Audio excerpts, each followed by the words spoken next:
Assalamualaikum warahmatullahi wabarakatuh.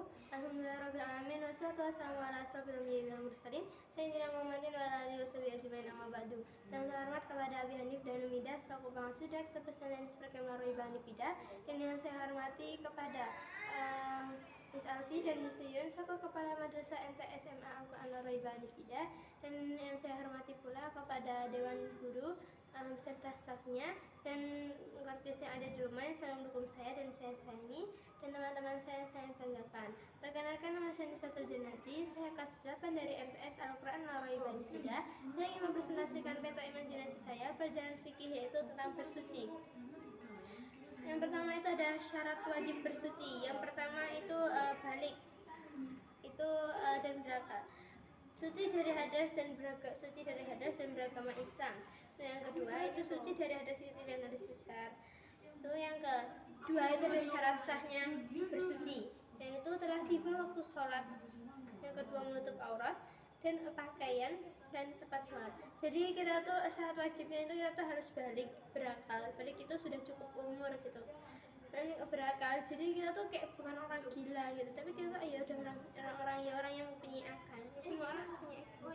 Suci dari hadas dan beragama Islam. Jadi kita tuh harus suci dari hadas besar, hadas kecil, dan harus beragama Islam. Ya karena beragama Islam kan biasanya kan yang sholat itu kan hanya agama Islam doang. Kalau agama-agama lain kan ya kayak sembahyang, menyembah Tuhan-Tuhannya dengan cara mereka sendiri. Suci yang kedua itu yang kedua itu ada syarat sahnya bersuci. Itu juga sama, ini kita harus menutup aurat kita, biar nggak kebuka gitu. Dan telah tiba waktu sholat. Jadi kalau telah tiba waktu sholat, kita harus cepet-cepet sholat. Nggak harus cepet-cepet sih, harus melaksanakan sholat, yaitu dengan cara mengambil air wudhu lalu sholat. Dan suci dari pakaian dan tempat sholat. Jadi kalau ada tempat yang ada telaknya, jadi lebih baik kita memilih untuk pergi ke tempat yang lain. Jadi kita tuh harus berpakaian yang suci. Dan suci dari badan. Jadi kita harus suci dari badan kita. Misal kalau kita kenaan kencing, kalau kita kenaan kayak misal kayak hewan jorok itu kayak sekitar anjing, itu kita harus mau dibersihkan dulu hadisnya. Dan menghadap kiblat. Jadi kita kalau sholat itu wajib menghadap kiblat. Yang kedua itu ada rukun dan sunnah. Pertama, rukun itu ada niat, berdiri, membaca sholawat, tertib, beraturan, dan rukun menina. Jadi rukunnya itu adalah niat, berdiri, membaca sholawat, dan membaca doa iktikaf, dan mengangkat tangan saat takbiratul ihram.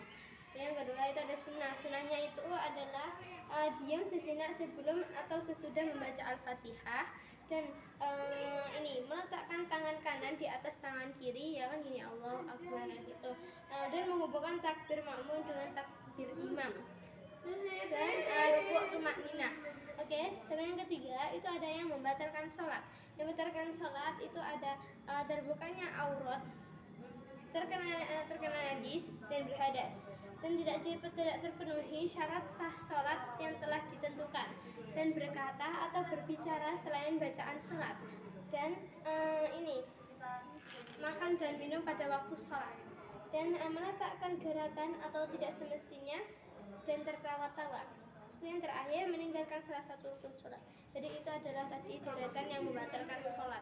Oke, cukup sekian dari saya. Bila ada salah kata, saya mohon maaf sebesar-besarnya. Saya Ibrahim Laitafik Hidayah. Wassalamualaikum warahmatullahi wabarakatuh.